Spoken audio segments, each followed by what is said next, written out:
करते हैं भाई। तो हमने सिंपल सेंटेंस कर लिया, इसमें पार्टिसिपल किया, इन्फिनेटिव किया, नॉमिनेटिव एब्सोल्यूट कर लिया। ज़्यादातर तो उनमें से आ जाते हैं, लेकिन 2-3 पॉइंट अच्छे वाले थे तो मैंने उसको अलग से ना बताकर, रूलिंग में ना बताकर उसकी एक छोटी सी एक्सरसाइज बना दी। मतलब जो बचा हुआ है वो सब इसमें आ जाएगा। क्या आपको पता होना चाहिए कि लिखते समय हम कोई चीज़ किस तरीके से लिखते हैं। तो इसका एक सेंटेंस मैंने आपको बताया, एक्सरसाइज में दिया है। Rana Pratap was the king of Mewar. Rana Pratap Mewar के किंग थे, राजा थे। ही वॉज ए ब्रेव वॉरियर। सारी बातें राणा प्रताप के बारे में कह रखी हैं, तो उसको लिखने का एक पैटर्न होता है। अगर जिस व्यक्ति के बारे में बात दे रखी है उसको लिखें राणा प्रताप, उसके बाद कॉमा लगाना। और जब हम कॉमा लगाते हैं तो इज़ेमार वाजवर नहीं आता। तो Rana Pratap was a king of Mewar थे, तो वाज नहीं आया, तो क्या बचा? केवल ए किंग ऑफ मेवाड़। आगे वाले में से उसका सब्जेक्ट हटा दें, ही हटा देंगे, तो क्या बचा? Was a brave warrior. कभी कभी ये पंचुएशन में आपको फायदा कर देगा, कहीं सेंटेंस गलत लिखा हुआ है उसमें आपको हेल्प कर देगा। दोबारा चेक करें। Rana Pratap was the king of Mewar. Was the king, यहां पर दा था तो जो है वो रखेंगे ओरिजिनल।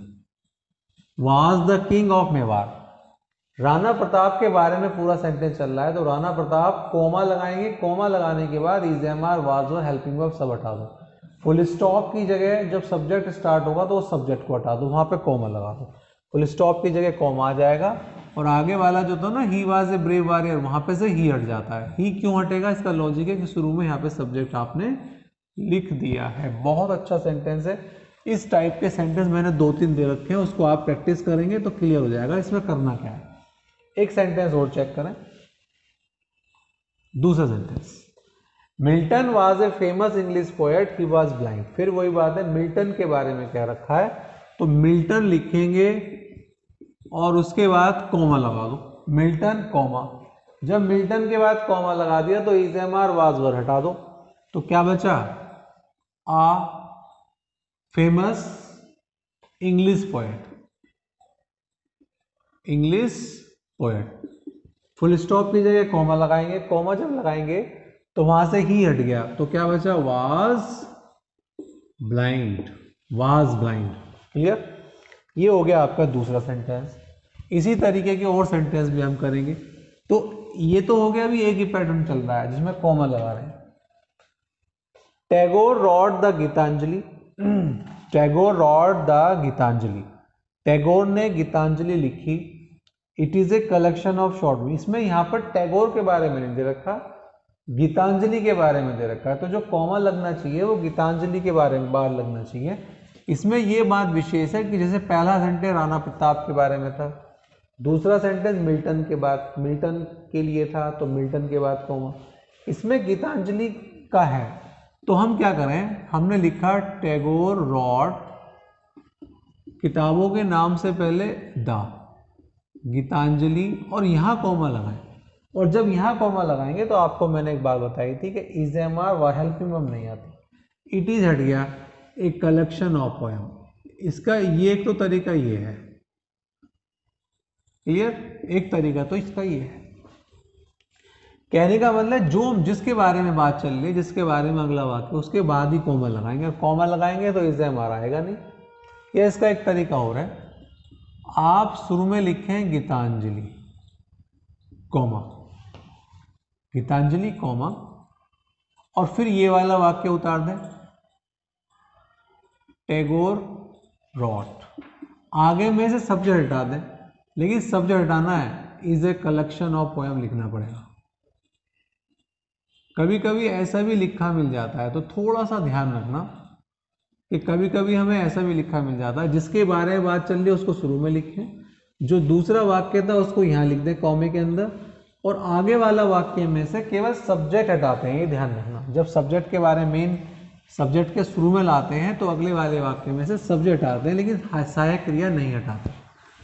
ये आपको ध्यान रखना है। ऐसे ही एक फोर्थ सेंटेंस था, ये इसी पैटर्न पे, 6 तक इसी पैटर्न पर है। He is the monitor of our class, he stands first in the class. तो ही इज द मॉनिटर, किसके बारे में बात चल रही है? ही के बारे में। तो ही कॉमा, फोर्थ सेंटेंस में क्या करेंगे हम, ही कॉमा, ही कॉमा, फिर क्या बचा, एग्जामिनर हटाओ, the monitor of the class, क्या बचा, सब्जेक्ट हटा दो, सब हटा दो, क्या बचा, stands first, clear, stands first. पांचवा सेंटेंस बिल्कुल इसी तरीके, ये शुरू के 5-6 सेंटेंस मैंने इसी पैटर्न पे लिए जिससे वो पैटर्न क्लियर हो जाए। पांचवा sentence, new Delhi is the capital of India, it is a big city, किसके बारे में बात चल रही है, न्यू दिल्ली के बारे में, तो न्यू दिल्ली कॉमा लगाओ, कॉमा लगाएंगे इज हट जाएगा, तो कैपिटल ऑफ इंडिया, कॉमा लगाएंगे फुल स्टॉप पे जाए कॉमा आएगा, अगले वाले वाक्य में से केवल सब्जेक्ट हटेगा, इट हटाओ, तो क्या बचा, is a big city, is a big city.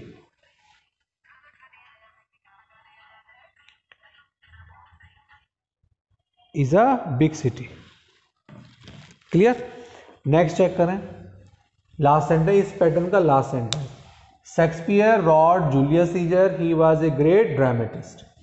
अब शेक्सपियर रोड जूलियस सीजर, यहां पर सेंटेंस में थोड़ा सा टेक्निकल पॉइंट है, हम बात किसके बारे में कर रहे हैं, शेक्सपियर के बारे में कर रहे हैं, हम बात किसके बारे में कर रहे हैं, शेक्सपियर के बारे में। तो शेक्सपियर, हमने अगर शेक्सपियर लिखा, शेक्सपियर, तो शेक्सपियर के बाद कॉमा लगाएंगे, ये तो बात पक्की हो गई।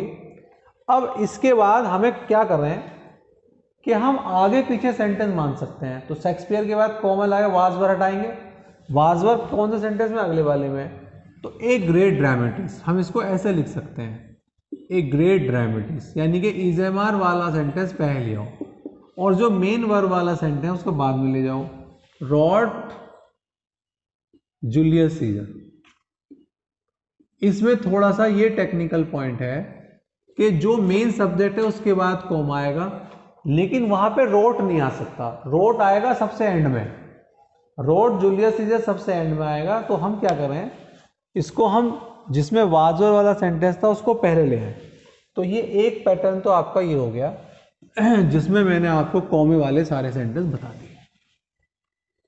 अब दूसरा पैटर्न है सेवेंथ, इनमें मैंने क्या करा है कि इसके अंदर जो सेवेंथ पैटर्न वाला, 7 से 11th वाले जो पैटर्न है उसमें अक्सर कुछ ऐसे वर्ड मिलेंगे जिसमें आप ly लगा सकते हैं।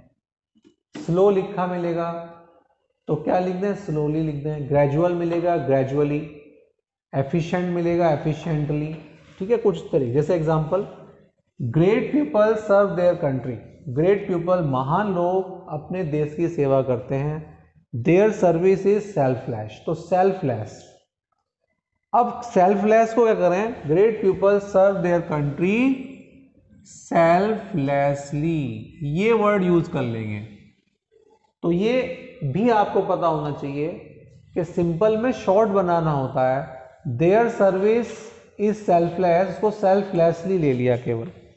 ऐसे ही एर्थ सेंटेंस चेक करें,